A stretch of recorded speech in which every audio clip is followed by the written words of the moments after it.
sugar maple leaf and seed. It explains it to you.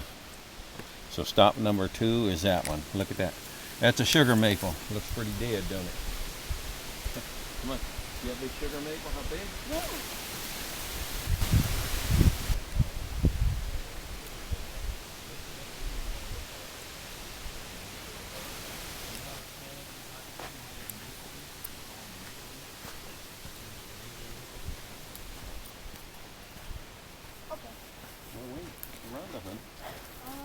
Here it is, here are the young sugar maples. Yeah.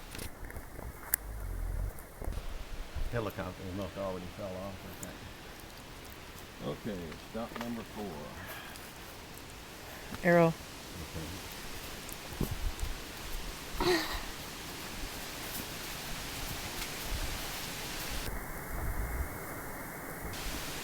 This is the American birch. What if all of a sudden a bear just came out of nowhere and started to attack? I'd run for my life. American number 4. There's an arrow straight ahead. Oh yeah.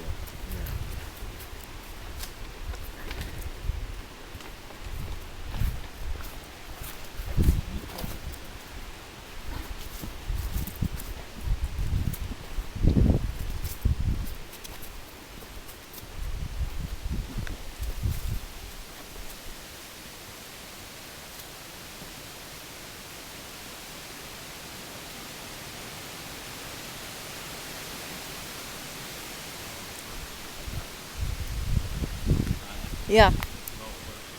Oh, cool.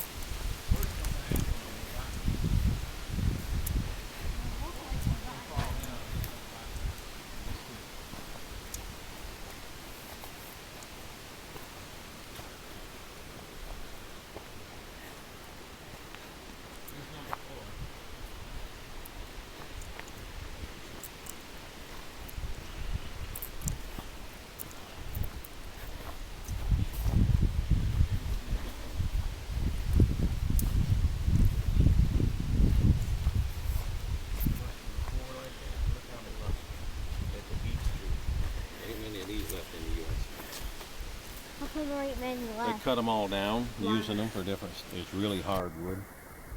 It's good for different things like flooring and stuff. I don't see any nuts on it, do you? Wrong time of year, probably. Yep, you follow it.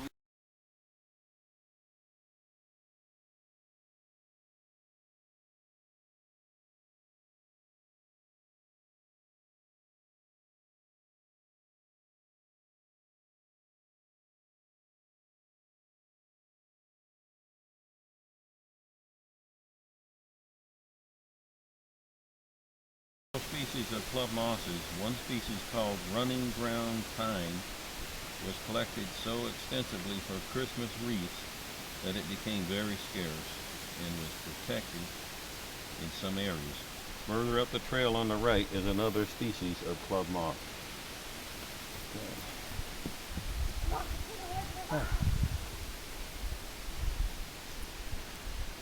That's something that you do once a year. Mm-hmm. Okay, honey.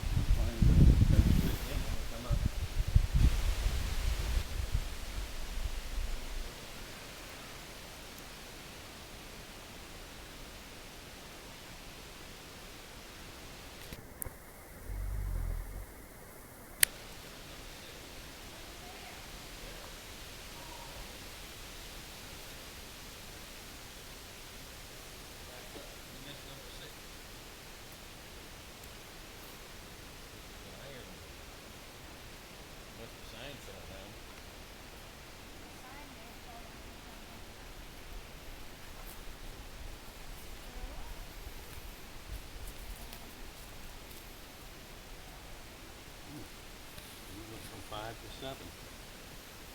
I don't see number 6. Wood was used by pioneers as a pry lever or wagon tongues because of its tough hardwood. Huh, that's good to know. Oh man, this one's split. What's it called? It's called Ironwood. Look how it's split.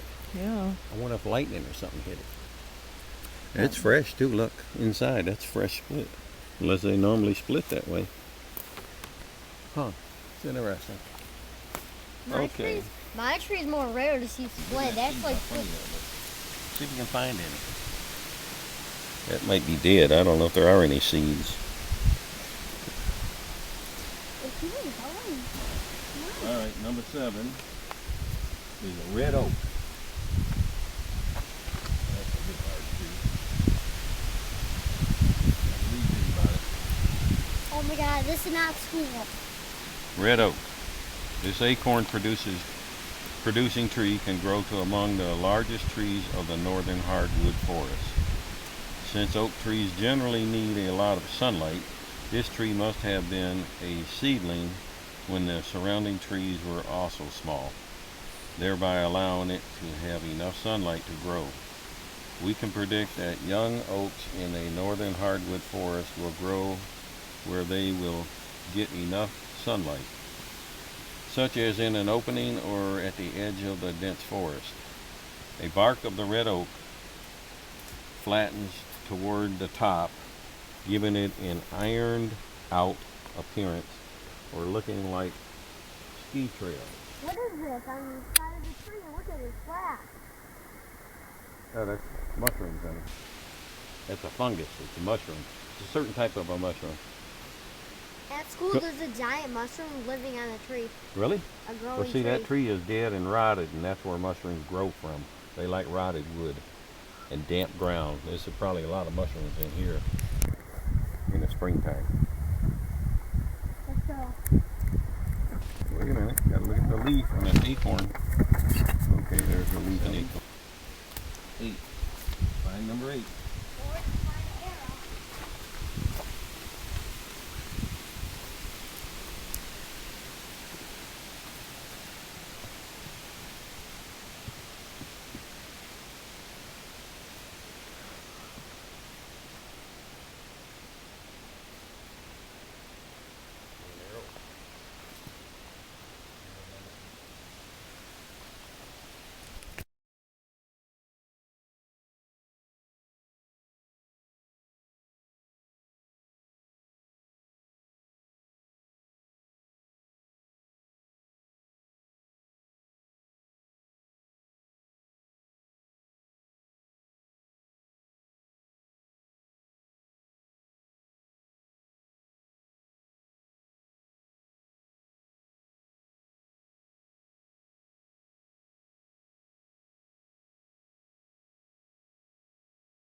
I can't believe I found that.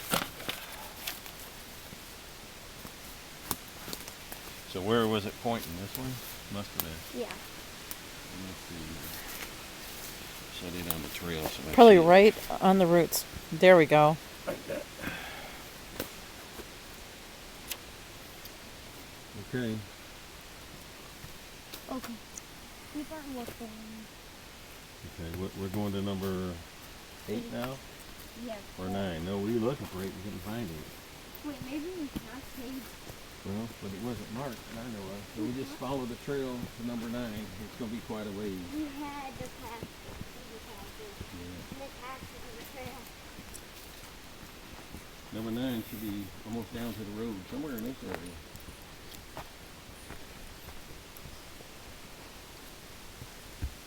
I thought I seen a sign for a second.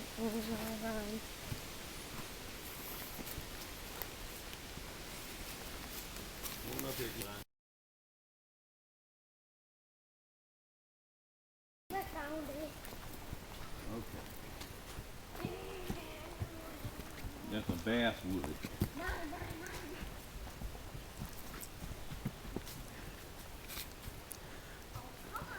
Well, wait, I want to look at the leaves and the bark. This looks like an old tree. Mm-hmm. You want to hear about it? Nope. What they do with it? See this right here? They had a contest up here for kids with compasses and GPSs, and they marked all these. And then if you go around, I guess there was something in the cup. You go to each one and you get a token or something. You go back, Whoever got the most tokens got the biggest prize, you know. Oh, cool. They do all kind of stuff like that. That's mean. Everyone should get a prize. I don't want. Usually everybody gets something, but the winner should get the biggest prize, don't you think? No. This prize is fine. Basswood is often used for carvings, such as duck decoys and for pencils, popsicle sticks, or tongue depressors. Basswood quite often grows in clumps, several trunks close together. That's what you got here. That's interesting, huh? Wait a minute. That looks like my tree, but except my tree's a little bit more wider through here. Like you can like literally just jump through there. Well, you could probably jump through that one over there. See, there's like 3 of them together, right? Oh yeah. Well, this side you can jump through, but except half of the side of my tree got chopped down, and the other half is still up. Oh. Now it just looks like it looks like this, but except like this. Like imagine like this lump being down. Oh, okay. And also that one too. What happened? Pretend the outside's not there. Storm break it or something? No, we had to cut one of the sides down because this was dead, and just I don't know why we cut it down. Okay, we're going up to number 9, Young American Beech. Now we only have one side. There it is, right there. Number 9. No, there's 12, I think, total. 17. No, 18. What? That's a Young American Beech. Oh, this is hard. Here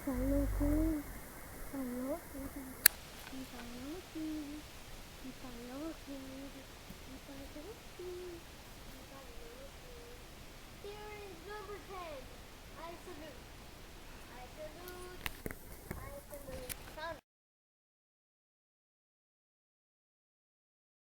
Tree, dead for many years, is home for woodpeckers and other birds, squirrels, raccoons, and other small animals. The DNR, which gives out firewood permits, does not allow the cutting of standing dead trees because they are potential den trees. Canada Creek has adopted the same policy. So they wouldn't want you to cut that down for firewood because animals live in it, birds and squirrels and things. Yeah, that'd be terrible to kill them by Yeah. accident. See right here? Look here, that's interesting. See all them little round holes, how they're perfectly in line? That's a sapsucker that did that. And what they do is the bird comes and he punches all them holes in there, and then he knows the sap's going to run in there and fill them holes, and ants and other flying insects get trapped in the sap. Then the bird called a sapsucker, he comes back and eats the insects out of the sap. I just want 1 week away to be here. That way I can have Isn't my that birthday something? party. But then after, I mean, it's going to isn't be that like amazing? 2 more weeks until I go back to school. It sucks. Yep. See how they're all perfect like? This is a bad example because it's old. But if you ever see one, it looks like somebody took a stencil or something and marked You're it. still making a YouTube video? Okay, let's go for number 11. Find it. Where's my list?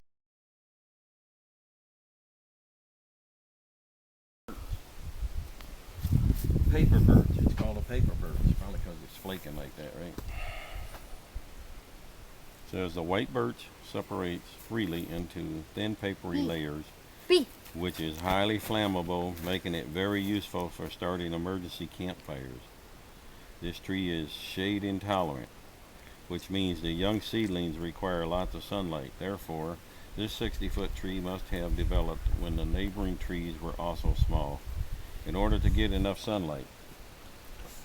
Our forester tells us that the paper birch seedling is a favorite food of the deer. That's good to know. This is one of the several trees that suffer from overbrowsing. Compared with the nearby maple and beech, the paper birch is relatively short-lived. This probably is the reason for seeing quite a few fallen birches.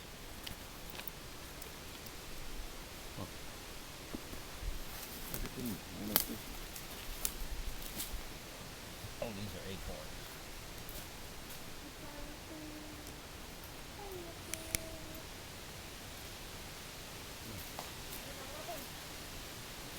Let's see what birch seed looks like.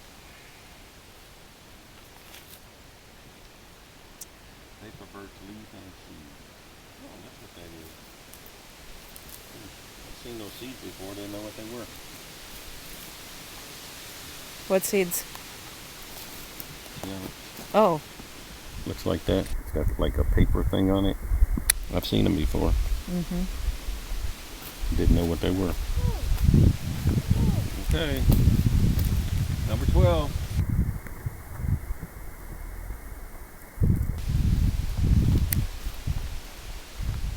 We get across the other trail that we already went around on.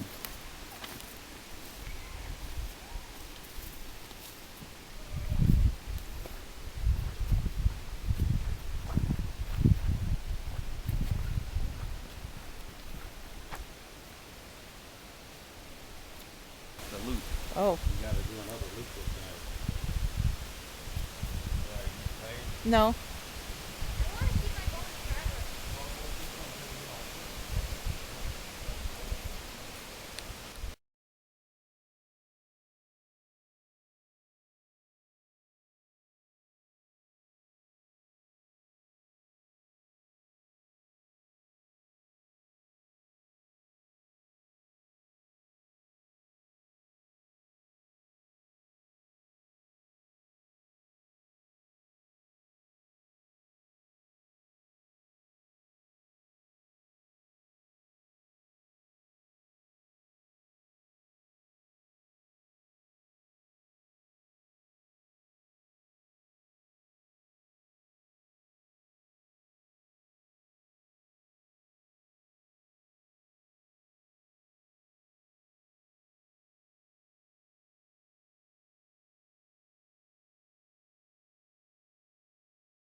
American beech has a spreading appearance compared to the straight tall beech growing in the darker forest that we saw. Wait a because the sunlight surrounds it. That's why. Allowing the lower leaves and branches to grow outward. That's interesting. I got when they cut to the quick. Fine.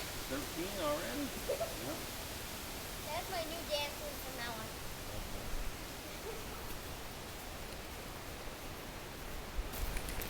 So what's the next one?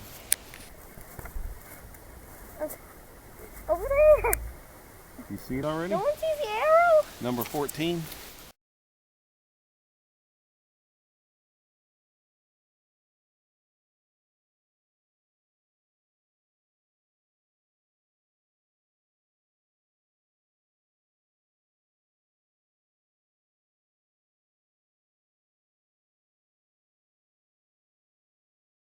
White ash has a seed that looks just like a single thing. See if we can find some of them.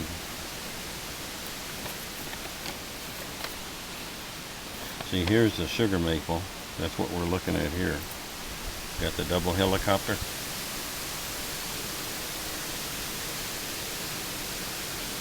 They're spread out wide, and the red maple are close together. Okay. It's white ash. Wait a minute. Oh, okay, but hey, don't get too far ahead of us now. We got to study this.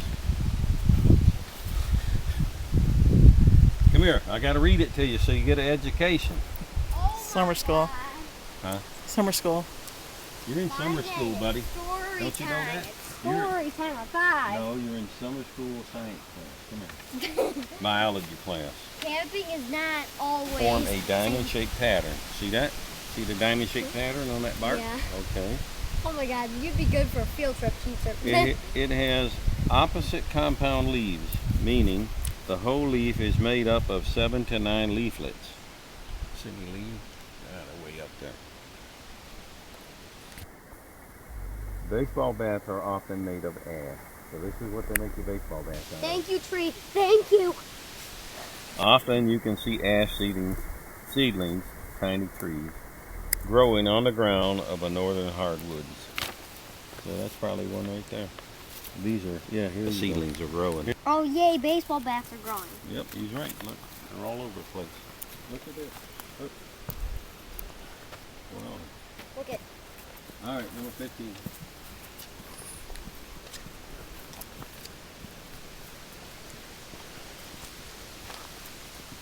There you go, teacher. Now talk. Look at all these. I know. Teacher, go ahead, talk. I don't. Teacher. Now these are closer together, so these are a different type of maple. Remember what they showed? Hello, teacher. These are closer. These are far apart. They're the same, I guess. Far ones. Teacher, let's go.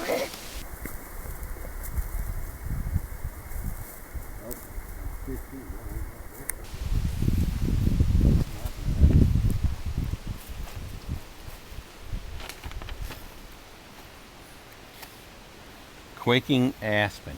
That's a quaking aspen tree, what was left of it.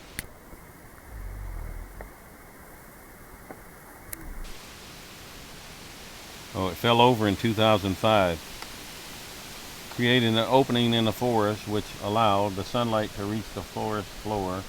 In 2007, there were seedlings of aspen, paper birch, maple, and ash. Notice the trees that are about 3 inches in diameter and 20 feet tall. Yeah, all them. These are sugar maple, which will probably take the place of fallen trees of the forest, thereby perpetuating the northern hardwood forest. Ain't that something how nature is? Of course it's Number 6. something. Isn't that amazing how nature is? What number are we looking for? See, you're not paying attention. 16, I think, right? 5 demerit.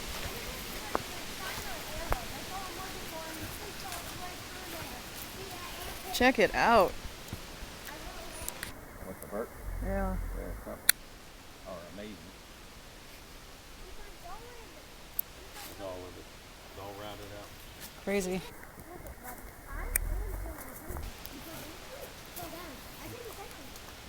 Wait for us, honey.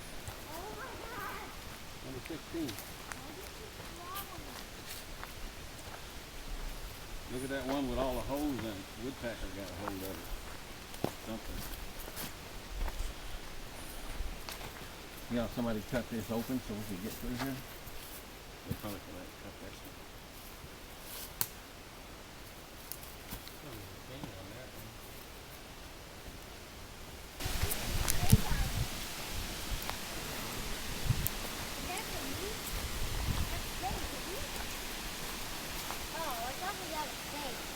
Somebody might have been using it for a target, huh? Yeah, that's true. That would have been a smart target, but it was the wrong one. Well, let's see what it says about it. Fallen red oak. That must have been the red oak that fell then. Yep, that's what it is. Come here, hon, listen to this. Although there is to be no logging in this wilderness area, the forestry plan calls for a selection method for cutting, which would give more sunlight and room for the remaining trees. This red oak was downed in 2006. Now we can measure its height and age, approximately 80 years old and 85 feet tall. So you know what it is? They probably left this here so you count the rings. Yep. For age. Mm-hmm. You count all them rings, each one's supposed to be a year, one season, growing season. See these rings, honey? Come here. No. See the ring? And then another ring. If you counted every one of them from the center out, or from the outside in, they're saying there's 85. Isn't that what they're saying? Double check that, Aiden. Count the rings. Oh, there's too many. Not all. There's way too many. This is not school. And that would not be Wait a fourth minute. grade work. But now you know how to age a tree, right? Let's see how many we said. It's 80 years old, so they must have counted 80 rings. I'm surprised they leave it like that. Nobody's still in a chain or nothing. That's great. How long would that have lasted with the Democrats? Look here. If you count each one of them, that's 80. Okay. Let's go. It's too heavy to lift up my side. Too heavy.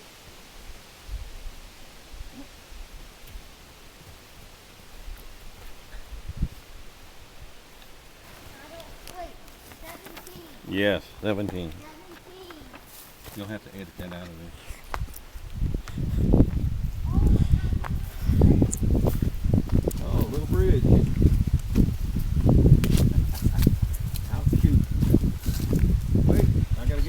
on there. Hang on, I gotta turn my camera on.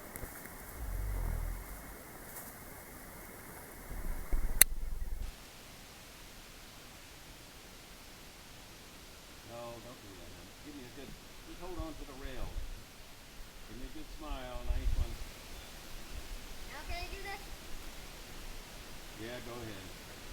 Just a second. Smile.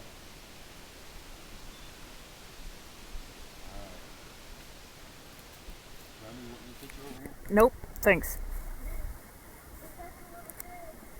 The big black picture on it. Oh, that's a really good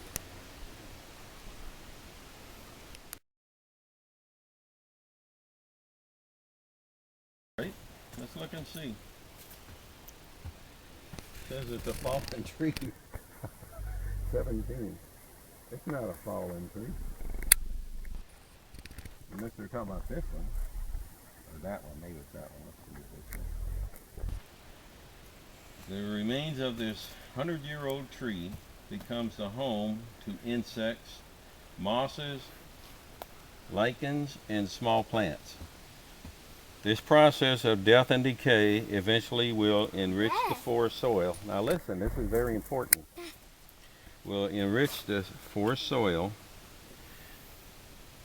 The opening where the tree stood allows sunlight to enter, enabling younger trees to grow and take its place.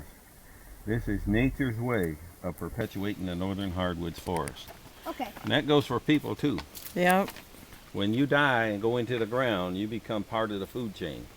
Wait, You become fertilizer for plants and animals and insects and things. So Nothing's wasted. You're not wasted. You're donating yourself to the ground to become nutrients. You dissolve over time. You turn to dust. Ashes, dust to dust. You turn into nutrients for other insects, worms, animals, stuff like that. And you just become part of nature. Decompost. You know? Like you compost garbage and turn it into nutrients. Come here. You see this acorn? Let me show you. Remember I was trying to show you the other one? That's a red oak. Mm-hmm. Come here. No, come here. I'm talking to you. Oh, boy. Come here.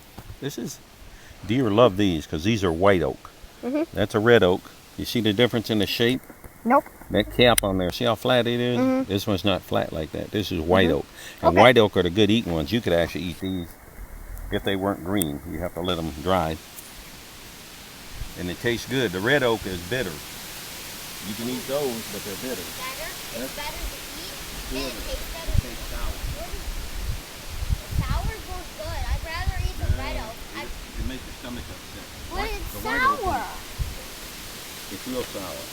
You Yeah, see here? it's good. They've been in here eating it. Look, they've been in here eating them. If you've had warheads before, you'd know what I mean. You'd want to eat the red oak because they're sour. And that's what warheads are too. I wouldn't want the red oak. White oak. I've ate white oak. Have you ever They're good. ate a warhead? It's some sort of candy that's the sourest that I know of. Oh, well, we're not talking about candy. We're talking about stuff in nature. You had to survive out here. You were lost. You had to wait a couple days for somebody to find you.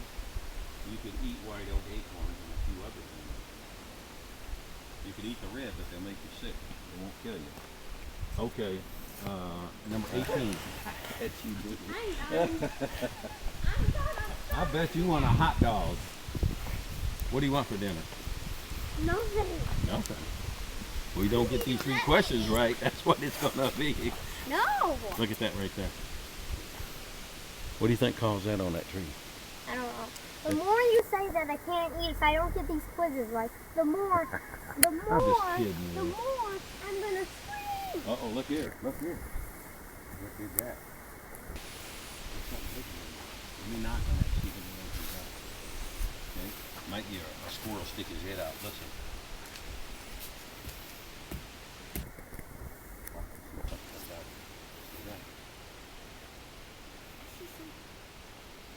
Sometimes if there's a hole and you knock on it, a squirrel stick his head out, see who's messing with his house. You feel it with a rock or something. I see something with egg. Keep watching it. What is it? Hmm? What is it? You need something hard to hammer it with. Like a rock. Okay. Ow. Keep watching. Keep watching. something living up there. You see how they carved it out? Probably a squirrel of some type. Or something. That's nice. Now, if you had a squirrel dog, he would be raising heck about that. He'd know there was a squirrel in there. A dog? Yeah, squirrel dog, like chasing an animal, and they forget where they're at, they get lost. And you have to have one that knows when you call him, he stops everything, comes back to you. Yes, I'm with them. They're just like, Okay. oh, I just want to kill this thing. Let's go find 18. Keep watching, keep watching. See, now if you were hungry and you had a trap, you could set a trap there. And you would catch whatever goes in there at day and night. I wanted to come out. You can tell those. You know, you can put a camera there, like one of them game cameras I got, and it would take his picture when he comes in and out. Be kind of interesting, wouldn't it? Sure would. 18. What did I say that was? No, what kind of a tree? Eastern hemlock. Look here. There's another dim tree. See the shading? Oh, and there's a whole right there. There's a big one there. I bet that's a raccoon. Completely the same, but like it looks false. Okay. Mine are like more bright. They're less dark. Okay, well, it was dark in here. But let me read this to you because maybe this describes your tree. This evergreen has very small needles and cones for a tree that is so big. This hemlock grove is only one of a few hemlock groves on the ranch. Dr. Barnes, University of Michigan, biology, that's your school, University of Michigan, biological station professor, tells us that the seedlings are so sought after by the deer for food that the hemlock is becoming scarce in Michigan. So see what's happening? The deer are eating up the seeds before they can grow. And look, something's chewing on that one too. Look, right up in there. I told my grandma to look up what tree hers is before she cuts hers down. Did And that she? may be a rare tree. Could and be. I never see trees like this ever. It could be. Yeah, that's pretty neat. I never knew that about hemlock. Okay, Wow. where's one going? I wonder what the seeds look like. I don't want to do it. Wonder if these are hemlock seeds. Maybe they show a pine. Maybe the pine. I bet that cone has got the seed in it, just like pine cones. See, something's dragging all this over here and eating. I bet it's squirrels sitting here eating. And then they run up in there. Okay, that was what number? 18? Mm-hmm. Okay, 19. You found it, huh?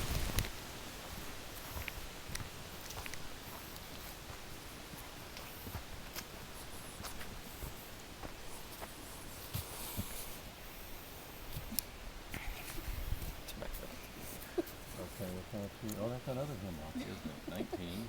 Yellow birch. Oh, that's a yellow birch. Oh, okay. I thought they were the leaves. What is wrong? Okay, now this is a yellow birch instead of a white birch. Oh my god. Although this is usually a common tree of the northern hardwoods, it is one of a few found on the ranch. Its peeling bark and leaves are similar to the paper birch. However, the bark is yellowish, and the tree will normally grow larger and live longer than the paper birch. Okay, find us number 20. That's our last one. Is this gonna let me find it? Yeah. You're so mean. What? You like that? What's your stuff? Yep, thanks.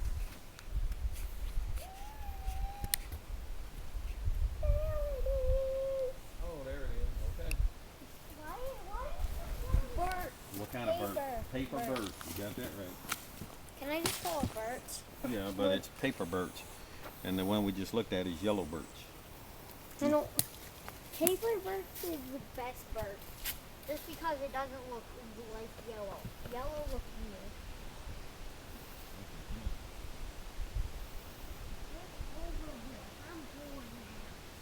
Right. Such as Aspen forest. Okay, they're talking about just the general appearance of the whole woods here. Due to the dense foliage, it is free of dense undergrowth due to lack of sunlight, which prevents all but the shade-tolerant plants from growing. During the gypsy moth invasion of '92, the northern hardwoods were an oasis of green compared to the oak and aspen groves, which were defoliated. According to the CCR's 2001 Forestry Wildlife Plan, only 7% of Canada Creek's forests are composed of northern hardwood. Only 7%. Hey buddy, got you a nice souvenir here. Souvenir? What's a souvenir? You take this home, What's a you show grandma what you did, and then you keep this, and when you go to school, if they say, well, you got to show and tell, you have to pick a subject about nature. Man, you're right there. You got it. You just go and read this. You said, I wish I had that. All right, buddy. That was educational, wasn't it? Was that educational? No. Oh, come on. No. I think it was.